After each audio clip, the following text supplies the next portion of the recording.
എല്ലാവർക്കും നമസ്കാരം. മൈസ്റ്റാറിലേക്ക് സ്വാഗതം. തിരുവോണം നക്ഷത്രക്കാർക്ക് വരുന്ന ഒക്ടോബർ 2024 എങ്ങനെയാണ് നമുക്ക് നോക്കാം. അതിലേക്ക് കിടക്കുന്നതിന് മുമ്പ് പ്രൈവറ്റ് കൺസൾട്ടേഷൻ താല്പര്യമുള്ളവരാണെങ്കിൽ അതിൻ്റെ ഡീറ്റെയിൽസ് ഡിസ്ക്രിപ്ഷനിലുണ്ട്, നോക്കാവുന്നതാണ്. നമുക്ക് റീഡിങ്സിലേക്ക് കിടക്കാം. തിരുവോണം നക്ഷത്രക്കാർക്ക് വരുന്ന ഒക്ടോബർ 2024 എങ്ങനെയാണെന്ന് നോക്കാം.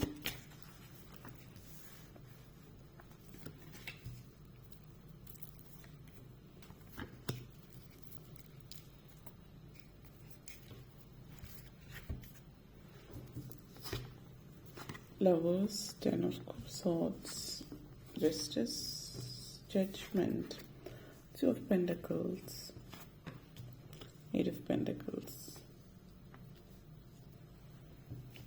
തിരുവോണം നക്ഷത്രക്കാരെ സംബന്ധിച്ച് ഈ ഒരു മാസം പൊതുവിൽ വ്യത്യസ്തങ്ങളായിട്ടുള്ള ഫലമാണ് പലരുടെയും വ്യത്യസ്തത അനുഭവിക്കുന്ന ചില ആളുകളെ സംബന്ധിച്ചിടത്തോളം ഈ ഒരു മാസം കുടുംബ അന്തരീക്ഷം പൊതുവെ നല്ല ഒരു സന്തോഷകരമായിട്ട് മുന്നോട്ടേക്ക് പോകുന്ന ഒരു സമയമായിരിക്കും. കുടുംബത്തിൽ പ്രശ്നങ്ങളൊന്നുമില്ലാതെ സ്നേഹവും നല്ലൊരു ബന്ധം നിലനിർത്തി കൊണ്ടുപോകുന്ന ഒരു സമയമാണ് കുടുംബാംഗങ്ങളുമായിട്ടും പൊതുവെ. പക്ഷെ വിവാഹ ജീവിതത്തിലും അങ്ങോട്ടേക്കും ഇങ്ങോട്ടേക്കും കാര്യങ്ങൾ കണ്ടറിഞ്ഞ് മനസ്സിലാക്കി ചെയ്യുന്ന ഒരു സാഹചര്യം, ചില ആളുകളുടെ വിവാഹം നടക്കുന്ന ഒരു മാസമായിരിക്കും ഈ ഒരു മാസം. പ്രത്യേകിച്ച് പ്രണയത്തിലായിട്ടുള്ളവരെ സംബന്ധിച്ചിടത്തോളം വിവാഹം മുന്നോട്ടേക്ക് നല്ല രീതിയിൽ വിവാഹ സാധ്യതകളൊക്കെ കാണിക്കുന്നു. അപ്പോൾ ഇത് നിങ്ങളെ സംബന്ധിച്ചിടത്തോളം നിങ്ങൾ എങ്ങനെയാണ് കാര്യങ്ങൾ മുന്നോട്ടേക്ക് നീക്കുന്നത് അതിനനുസരിച്ചിട്ടാണ് കാര്യങ്ങൾ കൊണ്ടുപോകേണ്ടത്. ഇപ്പോൾ ഇവിടെ അതായത് പ്രണയവും പ്രണയ സാക്ഷാത്കാരവും ഒക്കെ അതിൻ്റേതായിട്ടുള്ള മുഹൂർത്തങ്ങൾ, വിവാഹത്തിൻ്റെ ഒക്കെ കാര്യങ്ങൾ പലരുടെയും ജീവിതത്തിൽ നടക്കുന്നതോടൊപ്പം തന്നെ ഓരോരുത്തരുടെ ഇപ്പോൾ ജാതകവശാലും ഓരോരുത്തരുടെ ഒരു നക്ഷത്ര പ്രകാരം ഇതൊരു ജനറൽ റീഡിംഗ് ആണ്. അപ്പോൾ ഓരോരുത്തർക്കും വ്യത്യസ്തമായിട്ടുള്ള സാഹചര്യങ്ങൾ ഉണ്ട്. അപ്പോൾ ഈ ഒരു മാസത്തിൽ ചില ആളുകളെ സംബന്ധിച്ചിടത്തോളം അങ്ങനെ സന്തോഷകരമായിട്ടുള്ള കാര്യങ്ങൾ ഉണ്ട് എന്നിരുന്നാൽ പോലും മറ്റു ചില ആളുകളെ സംബന്ധിച്ച് ഒരു വ്യത്യസ്തത കാണിക്കുന്നത് നിങ്ങളുടെ ഇടയിൽ ഉള്ള ആ ഒരു വ്യത്യാസങ്ങൾ രണ്ട് തരത്തിലുള്ള ആളുകളായിരിക്കും. ഇപ്പോൾ വിവാഹ ജീവിതത്തിൽ ഭാര്യയും ഭർത്താവും തമ്മിൽ പല കാര്യങ്ങളിലും അഭിപ്രായ വ്യത്യാസങ്ങൾ ഉണ്ടാവും. പക്ഷെ ആ ഒരു അഭിപ്രായ വ്യത്യാസം എന്ന് പറയുന്നത് വലിയൊരു നിങ്ങളുടെ സ്നേഹം നിലനിർത്തിക്കൊണ്ട് അല്ലെങ്കിൽ ആ ഒരു അഭിപ്രായ വ്യത്യാസങ്ങൾ തുറന്നു പറയുമ്പോഴും ആ ഒരു ബഹുമാനം നിലനിർത്തിക്കൊണ്ട് പറയാനായിട്ട് ശ്രമിക്കുക എന്നുള്ളതാണ് ഈ ഒരു മാസത്തിൽ ചെയ്യേണ്ടുന്ന കാര്യം.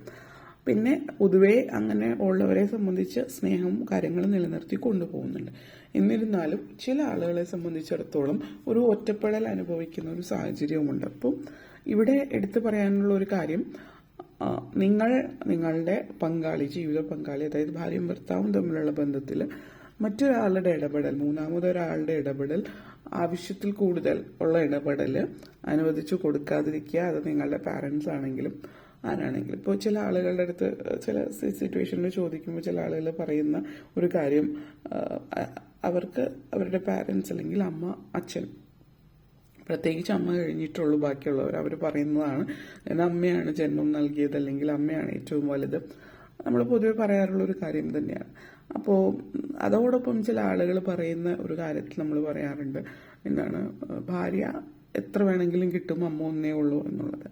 അപ്പോൾ അങ്ങനെ ഒരു കമ്പാരിസണോ അല്ലെങ്കിൽ അങ്ങനെയുള്ള വർത്തമാനങ്ങളോ അല്ലെങ്കിൽ അങ്ങനെ ഒരു വേർതിരിവ് എന്തായാലും ഈ ഒരാൾ കഴിഞ്ഞിട്ടേ മറ്റൊരാളുള്ളൂ എന്നുള്ളൊരു രീതിയിലുള്ള ചിന്തകളോ അല്ലെങ്കിൽ പ്രവൃത്തികൾ നിങ്ങളുടെ ബന്ധത്തെ ഉലയ്ക്കാൻ സാധ്യതയുണ്ട്.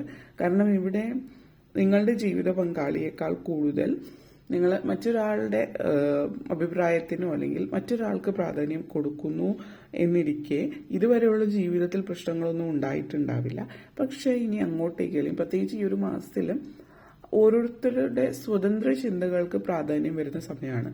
അപ്പോൾ അവരവരുടെ ഒരു വ്യക്തമായിട്ടുള്ള ഒരു കാഴ്ചപ്പാടിലേക്ക് മാറുന്നുണ്ട്. അപ്പോൾ ആ ഒരു കാഴ്ചപ്പാടിലേക്ക് മാറുമ്പോൾ ചിന്തകളിലും മാറ്റങ്ങൾ വരുന്നുണ്ട്. അപ്പോൾ ഒറ്റയ്ക്കായി പോയി എന്നുള്ളത് ഒരാൾക്കും മറ്റൊരാൾക്ക് മനസ്സിലാക്കുന്നില്ല എന്നുള്ളൊരു തോന്നലും ചിലപ്പോൾ വന്നേക്കാം. അതായത് രണ്ടുപേരും തമ്മിൽ വ്യത്യസ്തമായിട്ടുള്ള കാഴ്ചപ്പാടും ചിന്താഗതിയും ഒക്കെ വന്നാലും മറ്റേയാൾ പറയുന്നത് കേൾക്കാനും മനസ്സിലാക്കാനുള്ള ഇടം കൊടുക്കാതിരുന്നാൽ ഒരു ഒറ്റപ്പെടലോ പിന്നീട് ഒരു ഡിവോഴ്സിലേക്കൊക്കെ അത് ചെന്നെത്തിക്കാനുള്ളൊരു സാഹചര്യമുണ്ട്. അപ്പോൾ അങ്ങോട്ടേക്കും ഇങ്ങോട്ടേക്കും മനസ്സിലാക്കി പോകാനായിട്ട് ശ്രമിക്കുക. അതേസമയം തന്നെ ചില ആളുകളിൽ ഇതേ ആ ഒരു പ്രണയം, ഈ വ്യത്യസ്തമായിട്ടുള്ള കാഴ്ചപ്പാട്, അതായത് ഓപ്പോസിറ്റ് അട്രാക്ട്സ് എന്ന് പറയുന്ന പോലെ വ്യത്യസ്തമായിട്ടുള്ള കാഴ്ചപ്പാടിലുള്ളവർ തമ്മിൽ ആ ഒരു സ്നേഹം നിലനിർത്താനായിട്ട് സാധ്യമാകുന്നുണ്ട്. ജസ്റ്റിസ് എനർജിയാണ്. അപ്പോൾ പൊതുവെ ഈ ഒരു മാസത്തിൽ കർമ്മഫലം അനുഭവിക്കുന്ന സമയമാണ്. അപ്പോൾ നിങ്ങൾ ആരായാലും നിങ്ങൾ ചെയ്ത കർമ്മത്തിന്റെ ഫലം അനുഭവിക്കുന്ന സമയമാണ്. സത്കർമ്മങ്ങളാണ് ചെയ്തിട്ടുള്ളതെങ്കിൽ അതിനനുസരിച്ചിട്ട്, ദുഷ്കർമ്മങ്ങൾ ചെയ്തിട്ടുണ്ടെങ്കിൽ അതിനനുസരിച്ചിട്ടുള്ള ഫലവും അനുഭവിക്കേണ്ടി വരും. അറിഞ്ഞോ അറിയാതെയോ ഉള്ള കർമ്മം, അതായത് നിങ്ങൾ അറിഞ്ഞോ അറിയാതെയുള്ള തെറ്റുകൾക്കുള്ള പ്രായശ്ചിത്തം എന്നുള്ള രീതിയിൽ, പ്രത്യേകിച്ച് ഈ ഒരു വരുന്ന മാസത്തിൽ ശനിയാഴ്ച വ്രതമെടുക്കാൻ പറ്റുന്നുണ്ടെങ്കിൽ, ശനി ഭഗവാനെ പ്രത്യേകം ആരാധിക്കാൻ കഴിയുന്നുണ്ടെങ്കിൽ നല്ലത്. അതേപോലെ നീരാഞ്ജനം ശാസ്താവിന് കഴിപ്പിക്കുന്നതും നല്ലതായിരിക്കും. നീല വസ്ത്രം, കടും നീല നേവി ബ്ലൂ വസ്ത്രം ധരിക്കുന്നത് പ്രത്യേകിച്ച് ശനിയാഴ്ച ദിവസം നല്ലതാണ്.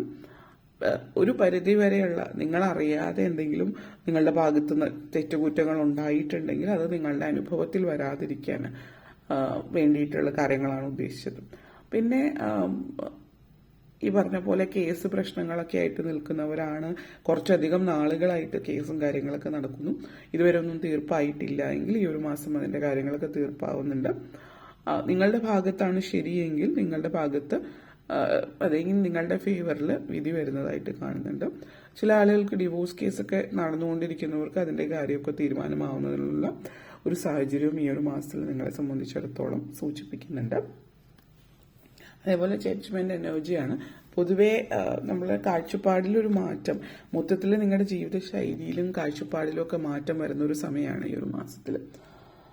ജീവിതം ഏതൊരു കാര്യത്തിലാണ് നിങ്ങൾ ജീവിതത്തിൽ നിങ്ങളുടെ, അതായത് നിങ്ങൾ ശരിയായിട്ടുള്ള രീതിയിൽ ആരാണ്, എന്താണ് നിങ്ങളുടെ നിയോഗം, ഇങ്ങനെയുള്ള കാര്യങ്ങളെക്കുറിച്ചൊക്കെ ചിന്തിക്കുന്നു.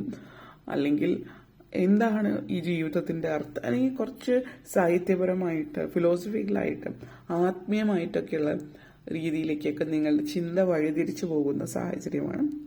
അപ്പോൾ ജോലി മറ്റു കാര്യങ്ങളിലൊക്കെ ഒന്ന് ചിലപ്പോൾ ശ്രദ്ധ കുറയാം. അതായത് സാമ്പത്തികമായിട്ട്, ഫിനാൻസുമായിട്ട് ബന്ധപ്പെടുത്തിയിട്ട്, അല്ലെങ്കിൽ ജോലി കാര്യങ്ങളിലൊക്കെ. അപ്പം അങ്ങനെയുള്ള കാര്യങ്ങളിലൊക്കെ ശ്രദ്ധ കേന്ദ്രീകരിക്കുക, അതിൽ നിന്ന് ശ്രദ്ധ മാറ്റാതിരിക്കുക എന്നുള്ളതാണ് എടുത്തു പറയാനുള്ള ഒരു സാഹചര്യം.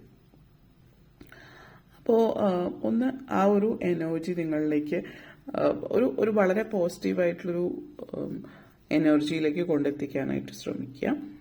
ലൈഫ് ലോങ് നിങ്ങൾ ചിന്തിക്കുന്ന കാര്യങ്ങൾ, നിങ്ങൾ എന്താണ്, എങ്ങോട്ടേക്കാണ് കാര്യങ്ങൾ മുന്നോട്ടേക്ക് കൊണ്ടുപോകേണ്ടത്,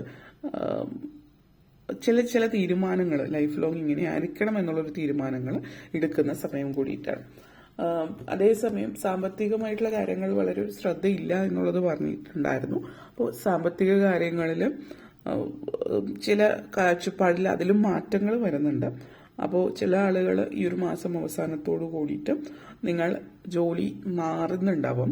അപ്പോൾ ജോലി ഇതുവരെ ഉണ്ടായിരുന്ന ഒരു സ്റ്റാറ്റസ് അതുപോലുള്ള കാര്യങ്ങളിൽ നിന്നൊക്കെ വിട്ടുമാറി നിങ്ങൾക്ക് ഇഷ്ടമുള്ള കാര്യങ്ങൾ ചെയ്യുന്നുണ്ട്. അപ്പോൾ ജോലി ഇതുവരെ ചെയ്തിരുന്ന ചിലപ്പോൾ ചില ആളുകൾ നല്ല ഒരു അല്ലെങ്കിൽ ഒരു സ്റ്റാറ്റസിന്റെ ബേസിസിൽ വെച്ചിട്ട് ഇപ്പോൾ ഒരു എഞ്ചിനീയർ, ഡോക്ടർ, ആ ഒരു രീതിയിലുള്ള ജോലിയിൽ നിന്ന് നിങ്ങളൊരു ബിസിനസ്സിലേക്ക് മാറുന്നുണ്ടാവും. സ്വന്തമായിട്ട് അത് നിർത്തി ഒരു എന്തെങ്കിലും വേറെ ഒരു ബിസിനസ്സോ അങ്ങനെയുള്ള കാര്യങ്ങളിലേക്ക്, അതായത് ഒരു പരിധി വരെ നിങ്ങൾക്ക് നിങ്ങളുടെ ആ ഒരു ജോലിയോടുള്ള മടുപ്പ് കാരണം മറ്റൊരു ജോലിയിലേക്ക് മാറുന്നതുമാവാം സൂചിപ്പിക്കുന്നത്.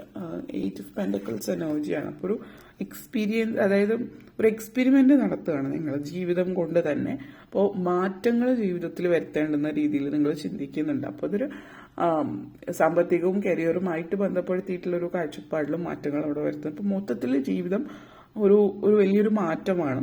അപ്പോൾ ഭാഗ്യമായിട്ട്, അതായത് പുറത്തുനിന്ന് ആളുകൾ പലരുടെയും ഭാഗത്തു നിന്ന് നിങ്ങളെ നിരുത്സാഹപ്പെടുത്തുന്ന ഒരു സാഹചര്യം കാണിക്കുന്നുണ്ട്. മാനസികമായിട്ട് നിങ്ങൾക്ക് തൃപ്തി തരുന്ന ഒരു കാര്യമാണ് ഏതെങ്കിൽ അതുമായിട്ട് മുന്നോട്ടേക്ക് പോവുക എന്നുള്ളതാണ് ഇവിടെ സൂചിപ്പിക്കുന്നത്. അപ്പോൾ മാനസികമായിട്ട് നിങ്ങൾക്ക് എന്തിലാണ് അത്രയും തൃപ്തി ഉള്ളത് അതിൽ ജീവിതത്തിൽ മുന്നോട്ടേക്ക് കൊണ്ടുപോകാനായിട്ട് ശ്രമിക്കുക എന്നുള്ളതാണ് പറയാനുള്ളത്. ഓക്കെ, അപ്പോൾ ഇത്രയും കാര്യങ്ങളാണ് പറയാനുണ്ടായിരുന്നത്. നിങ്ങൾക്ക് ഈ വീഡിയോ ഇഷ്ടപ്പെട്ടുവെങ്കിൽ ലൈക്ക് ചെയ്യാനും ഷെയർ ചെയ്യാനും കമൻറ്റ് ചെയ്യാനും സബ്സ്ക്രൈബ് ചെയ്യാനും മറക്കരുത്. അതുപോലെ തന്നെ താഴെ ബെല്ലൈക്കൺ കൂടി ക്ലിക്ക് ചെയ്യുക, എങ്കിൽ മാത്രമേ മുന്നോട്ടേക്കുള്ള വീഡിയോസ് നിങ്ങൾക്ക് ലഭിക്കുകയുള്ളൂ. അപ്പോൾ ഈ വീഡിയോ കണ്ടിരുന്ന എല്ലാവർക്കും നന്ദി, നമസ്കാരം.